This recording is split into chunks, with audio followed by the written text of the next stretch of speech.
সৌনক প্ৰভৃতি ঋষিসকল যেতিয়া নৈমিষাৰণ্যত একেলগে শ্ৰৱণ যজ্ঞ কৰিবলৈ, সংকীৰ্তন যজ্ঞ কৰিবলৈ একত্ৰ হ'ল, তেতিয়া যিখিনি কথোপকথন হৈছিল, সমগ্ৰ ভাগৱত গ্ৰন্থখনত 6টা প্ৰশ্ন সোধা হৈছিল আৰু সেই 6টা প্ৰশ্নৰ বহুল ব্যাখ্যাই হ'ল সমগ্ৰ ভাগৱত গ্ৰন্থখন। এই 6টা প্ৰশ্নৰ বিষয়ে আমি আলোচনা কৰিম। প্ৰথম প্ৰশ্নটো হৈছে মানৱ জীৱনৰ চূড়ান্ত লক্ষ্য কি? উত্তৰ: ভগৱান শ্ৰীকৃষ্ণক প্ৰেম ভক্তিৰে তেওঁৰ শ্ৰীচৰণৰ সেৱাত আত্মনিবেদন কৰাই হৈছে মানৱ জীৱনৰ চূড়ান্ত লক্ষ্য। ভগৱান শ্ৰীকৃষ্ণৰ প্ৰতি ভক্তি সেৱাৰ যোগেদি মনুষ্যৰ মুখ্য প্ৰাপ্তি হয়। শ্ৰীল সূত গোস্বামীয়ে এইকেইটা কথাতে গুৰুত্ব দিছে। প্ৰথমটো হৈছে কৃষ্ণৰ ভক্তিৰ প্ৰধান লক্ষ্য হোৱা উচিত। দ্বিতীয়টো হ'ল ভক্তি সেৱাই মায়াৰ বান্ধনৰ পৰা মুক্ত কৰে। তৃতীয়টো হৈছে ভক্তি সেৱাৰ ফলত কৃষ্ণ প্ৰেম হয় আৰু যাৰ ফলত আত্মজ্ঞান হয়। ভক্তৰ কৰ্তব্যই হ'ল কৃষ্ণ জ্ঞান সকলোৰে মাজত বিলাই দিয়া, কাৰণ কৃষ্ণ জ্ঞান অবিহনে সকলো জীৱ মায়াৰ পাশত বন্দী হৈ আছে। কৃষ্ণ জ্ঞান বিয়পাই দিয়াটোৱে সকলোতকৈ ডাঙৰ সামাজিক সেৱা। এই প্ৰথম প্ৰশ্নটোৰ উত্তৰ আমি ভাগৱতৰ প্ৰথম স্কন্ধৰ 2য় অধ্যায়ৰ 6 নম্বৰ আৰু 7 নম্বৰ শ্লোকত পাইছো। দ্বিতীয় প্ৰশ্নটো সুধিছে প্ৰথম স্কন্ধৰ প্ৰথম অধ্যায়ৰ 11 নম্বৰ শ্লোকত সকলো শাস্ত্ৰৰ সাৰমৰ্ম কি, যাক অনুসৰণ কৰিলে পূৰ্ণ সন্তুষ্টি লাভ হয়? ইয়াৰ উত্তৰ হিচাপে দিছে প্ৰথম স্কন্ধৰ প্ৰথম অধ্যায়ৰ 28 পৰা 29 নম্বৰ এই সুন্দৰ শ্লোকটিত।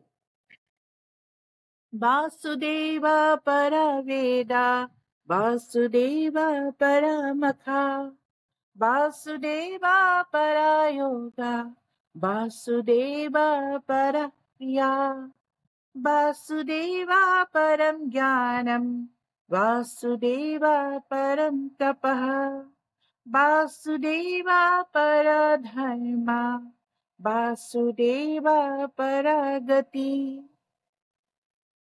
প্ৰকাশিত শাস্ত্ৰসমূহৰ মতে জ্ঞানৰ চূড়ান্ত লক্ষ্য হ'ল শ্ৰীকৃষ্ণ, ভগৱানৰ স্বৰূপ। যজ্ঞ কৰাৰ উদ্দেশ্য হ'ল তেওঁক সন্তুষ্ট কৰা, যোগ হ'ল তেওঁক উপলব্ধি কৰা। সকলো কৰ্মৰ তেওঁৱেই ফলৰ ভোক্তা। ধৰ্ম হ'ল তেওঁৰ প্ৰতি প্ৰেমৰ সেৱা আগবঢ়োৱা। তেওঁৱেই জীৱনৰ পৰম লক্ষ্য। জীৱসকলৰ জীৱনৰ পৰম লক্ষ্য হ'ল তেওঁ। কৃষ্ণই হ'ল পৰম পিতা পৰমেশ্বৰ আৰু তেওঁৰ লগত ইমান দিনে পাহৰি যোৱা আমাৰ চিৰকালীন সম্পৰ্কক এতিয়া আমি ভক্তিৰ দ্বাৰা পুনৰ সংস্থাপন কৰিব লাগে। এয়াই সকলো বৈদিক শাস্ত্ৰৰ সাৰ বা চামাৰি।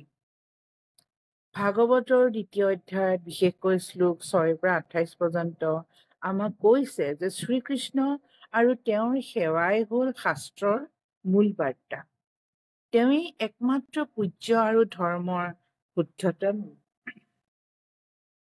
তেওঁৰ সৈতে হেৰাই যোৱা সম্পৰ্ক পুনৰ স্থাপন কৰাই হ'ল সকলো শাস্ত্ৰৰ সাৰ, যদিও কিছু পবিত্ৰ গ্ৰন্থত এই সত্যকে আবৃত বা পৰোক্ষভাৱে প্ৰকাশ কৰা হৈছে। এতিয়া আহিছো তৃতীয় প্ৰশ্নটিলৈ। ভগৱান শ্ৰীকৃষ্ণই দৈৱকীৰ সন্তান হিচাপে কিয় পৃথিৱীত অৱতাৰ লৈছিল?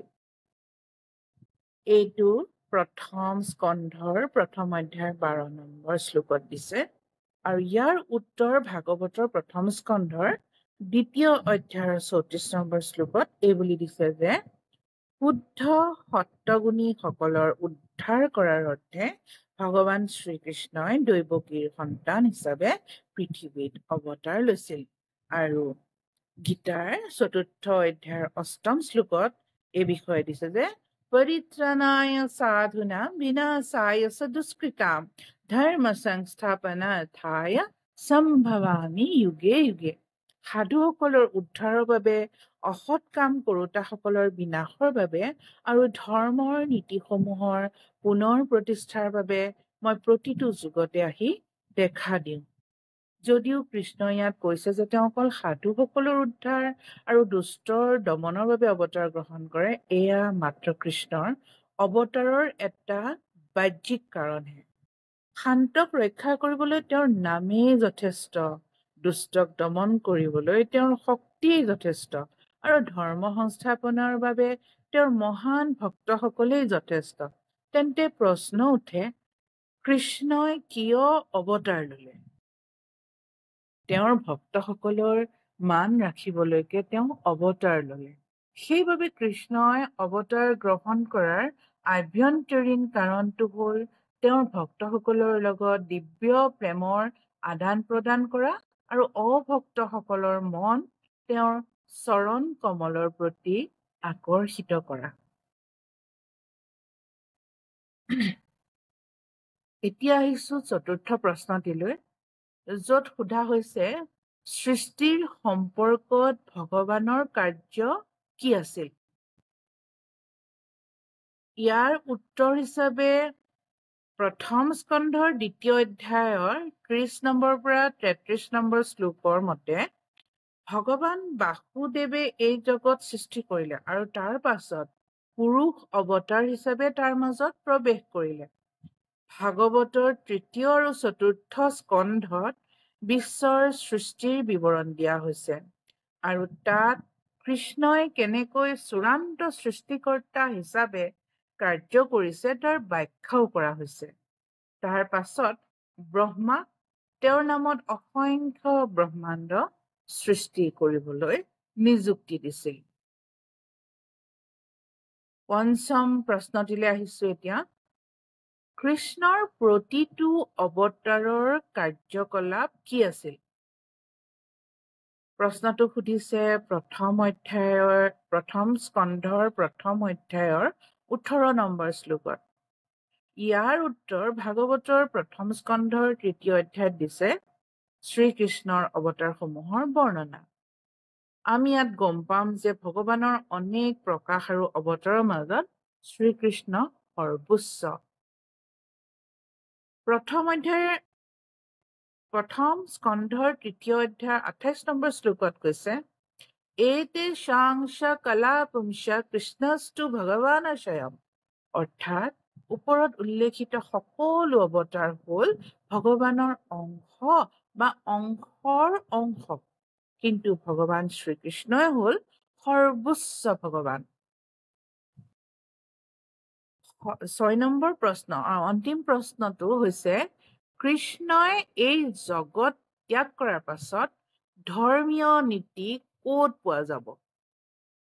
প্ৰশ্নটো কৰিছে প্ৰথম স্কন্ধৰ 1ম অধ্যায়ৰ 23 নম্বৰ শ্লোকত। ইয়াৰ উত্তৰ দিছে প্ৰথম স্কন্ধৰ 3য় অধ্যায়ৰ 43 নম্বৰ শ্লোকত। সূত গোস্বামীয়ে এই বুলি ইয়াৰ উত্তৰ দিছে, এই ভাগৱত পুৰাণ সূৰ্যৰ দৰে উজ্জ্বল আৰু এইখন প্ৰকাশ পাইছে ভগৱান শ্ৰীকৃষ্ণই ধৰ্ম জ্ঞান আদিৰ সৈতে তেওঁৰ নিজ ধামলৈ গমন কৰাৰ লগে লগে কলি যুগৰ ঘন অজ্ঞানতাৰ অন্ধকাৰত হাৰি যোৱা লোকসকলে এই ভাগৱত পুৰাণৰ পৰা আলোকৰ সন্ধান পাব। বৈষ্ণৱ পৰম্পৰা অনুসৰি আধ্যাত্মিকতাৰ মূল সাৰ ভাগৱতত পোৱা যায়। অন্য ধৰ্মীয় গ্ৰন্থৰ তুলনাত ই অনন্য, কাৰণ ইয়ে একমাত্ৰ আধ্যাত্মিক অনুসন্ধানৰ মূল আৰু আধ্যাত্মিক জগতত ভগৱানৰ স্বৰূপত স্থিতি দৰ্শন কৰাত সহায় কৰে। ভাগৱত হ'ল শ্ৰীকৃষ্ণৰ সাহিত্য ৰূপ। বাংময় ৰূপত শ্ৰীকৃষ্ণ ভাগৱতত বিৰাজমান হৈ আছে। শ্ৰীকৃষ্ণই বাংময় অৰ্থাৎ শব্দ অৱতাৰ ৰূপে ভাগৱতত বিৰাজ কৰি আছে। কি কাৰণে? কলি যুগৰ সকলো মানুহক উদ্ধাৰ কৰি তেওঁৰ নিজ ধামলৈ লৈ যাবৰ বাবে। আজিলৈ ইমানেই। নমস্কাৰ।